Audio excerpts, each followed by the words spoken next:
If it just falls and just hits the ground, it'll be too big a drop and they'll lose 50% of their points.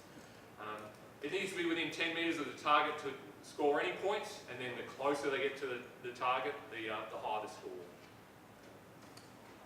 And so in the context of how that functions, so you can have one team member who's piloting the aircraft, but if someone is manually triggering when to drop, they can't be looking directly at the aircraft and they can't communicate with the pilot. So that's why we have the mission manager. They're in a small marquee that's got 3 walls on it, so they can't see the aircraft. So they have to have some other system to allow them to know when to trigger the drop. So in this case, they've got a video system, a camera on the aircraft. They've got FPV goggles on so they can see a view and know based on their practice when they need to trigger the drop to get their payload with whatever configuration it is to land as close as they can to the target. So when the aircraft's on the ground, they can come out and talk to the team, but when the aircraft's in the air, they need to be in the marquee. Another option they have is to use autonomous drop triggering. So they can have a system on board the aircraft which either maybe using ultrasonics or something else can detect the hurdles or GPS, and it will detect where it needs to be at the drop and drop it at the correct time. So if that's the case, you don't have the mission manager, they could have a ground station, but the same restrictions on communications and not being able to see the aircraft don't apply.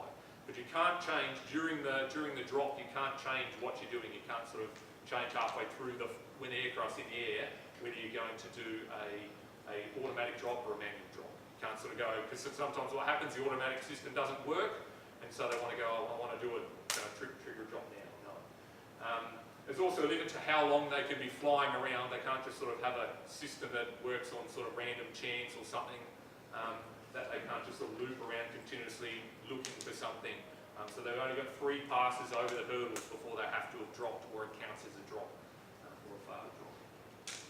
So there's a couple of videos showing some things from last year. So just showing sort of the basic process. So they've obviously got a drop system that hangs down. They've then got a protection system that involves some foam on the end and then a tube that the payload slides in the tube. So rather than getting a hard impact, it slides in the tube. So this was a successful and good scoring drop. Question? Is it a requirement for it to maintain a direction and velocity? No, they can. So I'll get to a change later. There used to be a timing requirement on sort of timing component to the score, about how quick, but we're not going to do that anymore. There's a limit to how long they can be between the hurdles, of 4 seconds, but they can go in one side and come out the other as long as they're within that 4 seconds. So they can sort of do a quick manoeuvre to go in, drop and come back, or they can just pass straight through as the 2 videos I'm showing. So here's another one. This is not as successful a drop. You can see the wind plays a factor there, so they had a parachute slowing it down rather than a big cushioning system. But there's consequences to using that combination. So they could have flown a lot lower there. So you can see if they were sort of half the height between them and the hurdles, they would have scored better. But it's up to the teams to sort of try and come up with a strategy as to how they're going to do this, whether they have something to slow it down, but not too much. So, in this situation, is the pilot in command The behind pilot's in the command of the aircraft. The mission manager is triggering the drop behind. So the pilot can always see, the pilot can move the around. pilot there in the yellow? Yes. Okay. Yeah. But the pilot's not triggering the drop. Right. So the mission manager has no visual of the ground? Other than what he's got. Yes. Yes. So or other system. It's up to them, but they can have a system on board the aircraft communicating with them. So they don't have to use a camera. That's pretty much what they always do, though. We've had teams that have done it by timed runs, so they can't do that. What we've found is, as you know as teachers, over the years as we've written the rules, we think it's very clear about what we're expecting, and students and even in the open teams, they find ways of doing things that we never envisaged in the rules, so we have to keep trying to keep ahead of them. So we had one team last year that wanted to launch a sub drone that was going to drop the device or land with the device and all the rest. That wasn't really what we were planning because the rules weren't written, you know, if you could do that one and just land the first one, those kind of things. So we do find that over the years we've had to change the rules slightly because teams have figured out another way of doing it that we had to realise and they could do in the rules, and it wasn't really being the spirit of the competition.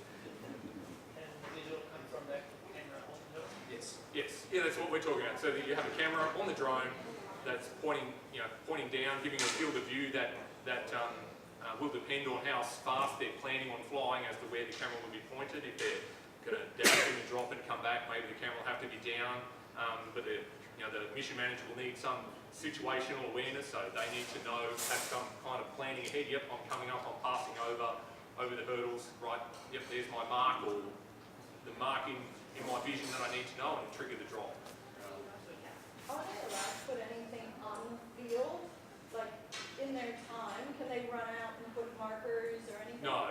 So there's the top of the hurdle has got bright yellow reflective tape on it to help be able to see the hurdle, and also to be able to, you could have some transmission system, so like a infrared, based system that could. Not allowed to put anything on the But no. ground. No, Because the idea is he's out there with his phone. Exactly. Having said that, I mean, as it evolved, so on the open challenge, we actually have gone to that where, because we wanted to increase the level of autonomy or automation that was going on, they're allowed to put out two A4 pieces of paper. So that's Stuck together. don't confuse. That's No, I understand that. But what I'm trying to get at is, at the moment, no, but it may be that those kind of ideas, as we try and up the challenge and change, because what we don't want to do is get it stagnant. We want it to always be a challenge. We do reserve the right to bring things like that in. But we don't tend to do it mid. So we sort of set those major types of things at the start of the year in the rules. We might, if we've made a mistake in the rules, we'll reissue rules through the year to fix those mistakes, but we're not going to change the fundamental scenario or the requirements. Okay, so after the drop, we then judges and marshals then measure where the package ended up.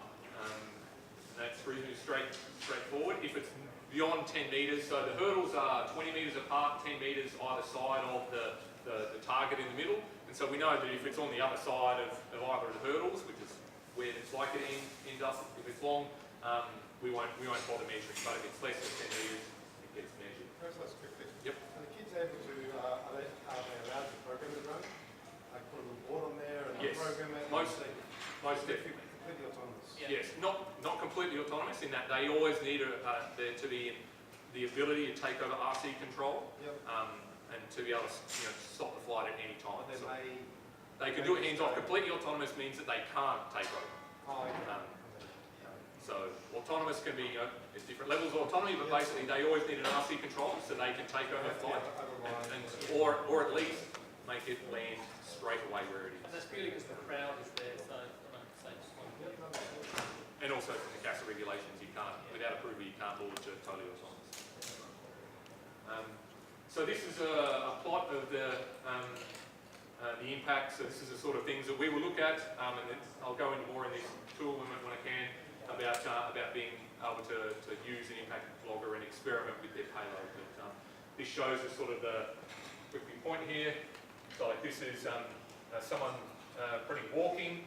So this is pretty when it's turned on. Someone walking, and it's stationary. This is pretty some bumping when it took off or had some different takeoffs, and then there'll be a small part here in a drop, and then this is the actual impact of the drop, and then it's static on the ground and then moving again when it's going to then get checked. So that's sort of what you're looking at, but obviously it's that peak. They need to keep below 75 Gs. So this is the data from that first video I showed. So that drop was just under 60 Gs, so that was a good drop. And so we do a team photo. We quickly try and run through a team photo with the teams with Joe at the end of their mission time. Then once all the teams have been through, we go through a judging process. We collate all the information about the drops, the distances, and then the scores from the judges about how well they performed in their pre-flight checks, how good their team communication was. One part of the scoring is what's the state of the aircraft after the competition. So if they had a crash and destroyed their aircraft, that in that scoring component will count against them. So call that the condition of the aircraft. So we have the judging, and then at the end we have the awards. That we have a session that John normally leads that we go through, and the winners will get a trophy and a certificate. And from this year, we'll make sure every team that attends gets a competitive certificate, so they have some official record of attendance that they competed at the event. Because there's a lot of teams that will register with the competition, but they don't get to the point of actually doing they haven't yet talked about what they have to do to be able to come. But there's a lot of teams that want to come that don't get there. So it is actually quite an achievement of just being able to turn up to the challenge, that they've met the requirements of getting there and have got the logistics of getting themselves and their drone there. Another aspect of the event is that for the last 4 years, I think it is, Boeing has and Institute Pacific have run some STEM activities during the event to sort of help fill in those periods where the students don't have any current activity to do. So it varies from year to year, but it's good. It's often focused on programming, or maybe there's some other kind of drop protection thing going on, or at times, depending on cold weather, there's been some quizzes, or historically Brendan's done some quizzes.